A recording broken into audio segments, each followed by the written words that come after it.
آپ نے ایک سوال میں نے بتایا تھا کہ حضرت حسن رضی اللہ تعالیٰ عنہ نے بہت ساری شادیاں کی ہیں، بہت ساری، 100 سے اوپر روایتیں ملتی ہیں. تو اس نے فوراً میں، اور اس کی میں نے ریزن بھی بیان کی تھی، جو الزام ان پہ لگتا ہے اس کو پورا ڈیفائن کیا تھا کہ یہ کوئی توہین نہیں ہے، وہ وجہ کیا تھی ان شادیوں کی وہ بھی بیان کی تھی پوری ڈیٹیل سے. اس نے فوراً میرے خلاف کلپ تیار کیا، میرا مذاق اڑایا، اہل بیت کا دشمن، اور ان کو تو حدیثوں کا نہیں پتہ اور کسی حدیث کی کتاب میں نہیں ہے.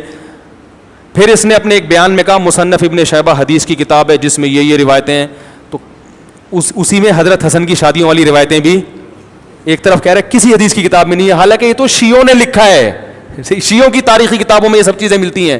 شیعہ عالم سے پوچھو وہ کہے گا ہاں ایسا ہے، ایک عامی کو نہیں پتا ہوگا، لیکن کوئی شیعوں کا مستند عالم ہو وہ کہے گا کہ حضرت حسن نے 100 سے زیادہ شادیاں کی، وہ شیعہ مانے گا، کیونکہ تواتر سے ثابت ہے یہ بات، اور حدیث کی کتابوں میں ملتی ہیں یہ چیزیں. اس سوال کا جواب سامنے جو چمچا بیٹھا ہوا ہے اس کو یہ سوال پوچھنے کی اجازت بولو بھائی نہیں ہے.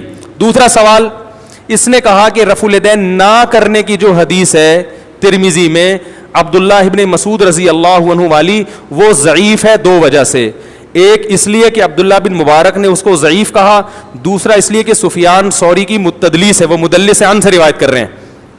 اس کا جواب میں دے چکا ہوں کہ عبداللہ بن مبارک نے اس کو ضعیف نہیں کہا. ترمذی کا صفحہ ذرا غور سے پڑھ لے تو عبداللہ بن مسعود سے دوسری جو روایت ہے اس کو ضعیف کہا ہے، وہ والی اس نے اس کھاتے میں ڈال دی ہے. سمجھ رہے ہیں؟ دوسری بات، سفیان ثوری اس درجے کے مدلس نہیں ہے جن کی روایت رد کر دی جاتی ہے، تدلیس کے درجات ہوتے ہیں. اس کا بھی اس نے کوئی جواب نہیں دیا. اور پھر میں نے کہا یہی وجہ ہے کہ امام ترمذی جو امام بخاری کے شاگرد ہیں انہوں نے اس حدیث کو صحیح قرار دیا ہے، ایک نسخے میں صحیح اور ایک میں حسن. تم جس کو فالو کرتے ہو ناصر الدین البانی، انہوں نے اس حدیث کو کیا قرار دیا ہے؟ صحیح قرار دیا. پی گیا. سامنے جو چمچا بیٹھا ہے اسے اجازت نہیں ہے کہ 1 سال ہو گیا میرا یہ جواب دیے ہوئے، لیکن چمچے کو اجازت نہیں ہے کہ 1 سال سے میرا یہ سوال گھوم رہا ہے، اجازت نہیں ہے کہ یہ والا سوال مجھ سے بولو بھائی پوچھ لو. ٹھیک ہے نا؟ میں نے کہا تھا کسی حدیث میں نہیں ملتا کہ عورت آہستہ لبیک کہے گی، عورت آہستہ صفا مروہ کی سعی نہیں کرے گی. اس نے کہا کہ یہ لو مفتی صاحب حوالہ، کلپ کا نام ہی یہ رکھا ہے. میری تصویریں لگا لگا کے تو اپنے آپ کو پروموٹ کرتا ہی ہے. کبھی مفتی تقی صاحب کی تصویر لگی ہوگی، کبھی مولانا تعلیم میں، کبھی میری تے لگی ہوگی. تو اس کا میں نے سوال کہ کوئی حدیث نہیں، تو حدیث کے بجائے صحابہ کے آثار پیش کر دی، عبداللہ بن عمر کا ارشاد، اور وہ بھی ضعیف. ابن جریج مدلس عن سے روایت کر رہا ہے. اس سوال کا جواب سامنے جو چمچا بیٹھا ہے اسے پوچھنے کی اجازت. اور میں نے کہا تھا اس پر اجماع ہے کہ عورتیں مرد، امام حنیفہ بھی، امام شافعی بھی، امام مالک بھی، امام احمد حنبل بھی قائل ہیں. چاروں فقہ کی، چاروں ائمہ سے جو تواتر سے جو ان کی کتابوں میں نقل چلا آ رہا ہے وہ یہی ہے کہ عورت سمٹ کے نماز پڑھے گی. اجماع خود ایک دلیل ہوتی ہے. اجماع امت خود کیا ہے؟ ایک دلیل ہے.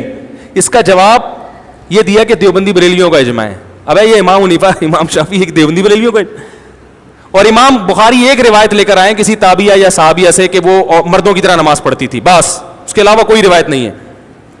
اب دیکھو امام بخاری کے الفاظ کہ وہ مردوں کی طرح پڑھتی تھی، اس سے پتہ چلا کہ اس زمانے میں عورتیں اور مردوں کی نمازیں الگ الگ تھیں. خود اتنی سینس ہوتی نا انجینئر میں، جو جس کو اللہ نے پنکھے ٹھیک کرنے کے لیے پیدا کیا ہے،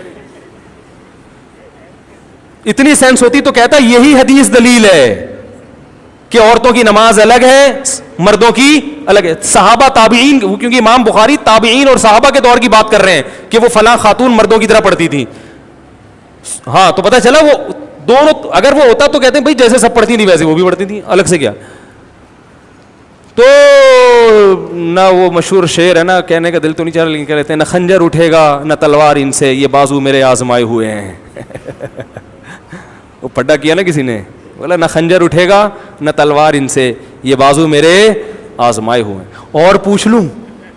ابے بہت سارے اور سوالات ہیں، دے مار 4.5 سوال در سوال در سوال، بہت سارے ہیں، لیکن چھوڑو، ابھی 3-4 کا جواب غلط دے گا. دیکھنا اگر ابھی جب اتنے چیلنج گئے نا تو پھر دیکھنا وہ چمچے کو بولا ہے اس نے کہ یہ والا نہیں، وہ یہ اس کو یوں کر کے گھما کے پوچھو.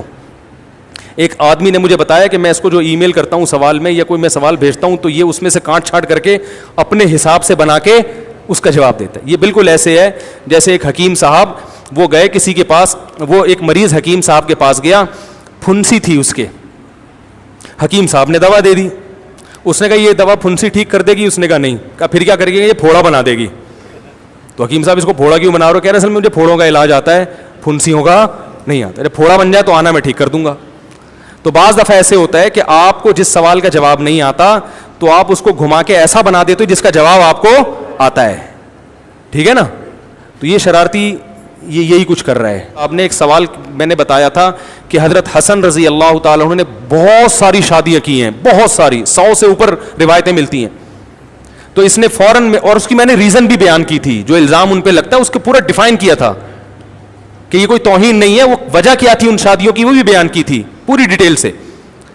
اس نے فوراً میرے خلاف کلپ تیار کیا, میرا مذاق اڑایا, اہل بیت کا دشمن, اور ان کو تو حدیثوں کا نہیں پتا اور کسی حدیث کی کتاب میں نہیں ہے. پھر اس نے اپنے ایک بیان میں کہا مصنف ابن شیبہ حدیث کی کتاب ہے جس میں یہ روایتیں ہیں, تو اسی میں حضرت حسن کی شادیوں والی روایتیں بھی ایک طرف کہہ رہے کسی حدیث کی کتاب میں نہیں ہے, حالانکہ یہ تو شیعوں نے لکھا ہے. شیعوں کی تاریخی کتابوں میں یہ سب چیزیں ملتی ہیں. شیعہ عالم سے پوچھو وہ کہے گا ہاں ایسا ہے, ایک عامی کو نہیں پتا ہوگا, لیکن کوئی شیعوں کا مستند عالم ہو وہ کہے گا کہ حضرت حسن نے 100 سے زیادہ شادیاں کی, وہ شیعہ مانے گا, کیونکہ تواتر سے ثابت ہے یہ بات, اور حدیث کی کتابوں میں ملتی ہیں یہ چیزیں.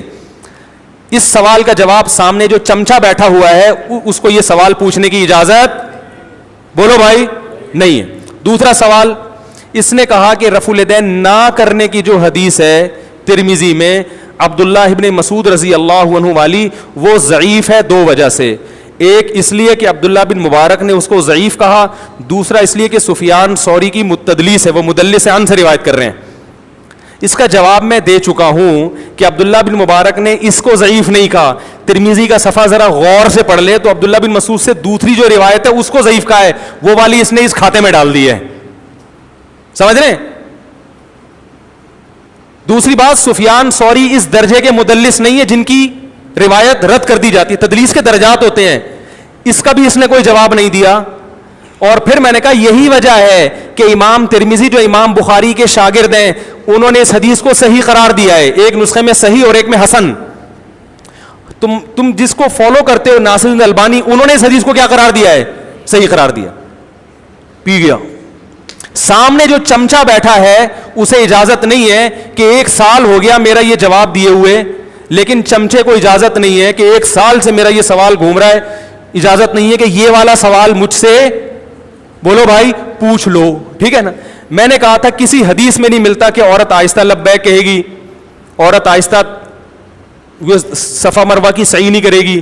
اس نے کہا کہ یہ لو مفتی صاحب حوالہ, کلپ کا نام ہی یہ رکھا ہے. میری تصویریں لگا لگا کے تو اپنے آپ کو پروموٹ کرتا ہی ہے.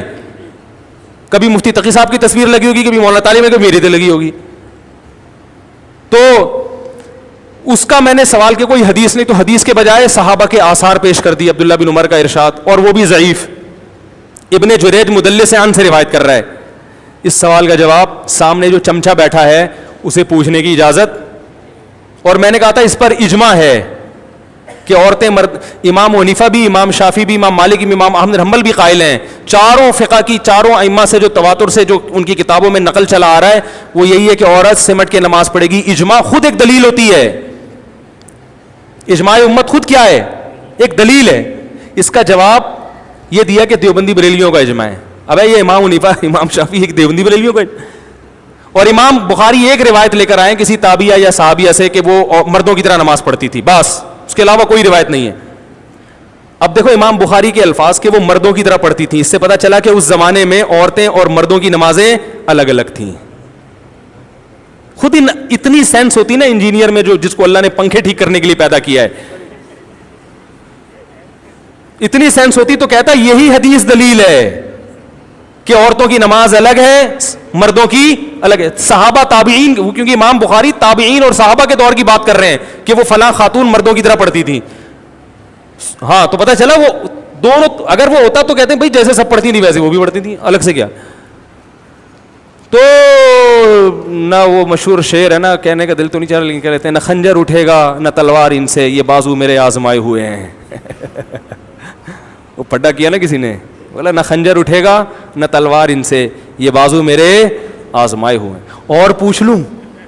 ابے بہت سارے اور سوالات ہیں, دے مار 4.5 سوال در سوال در سوال, بہت سارے ہیں, لیکن چھوڑو ابھی 3 4 کا جواب غلط دے گا. دیکھنا اگر ابھی جب اتنے چیلنج گئے نا تو پھر دیکھنا وہ چمچے کو بولا اس نے کہ یہ والا نہیں, وہ یہ اس کو یوں کر کے گھما کے پوچھو.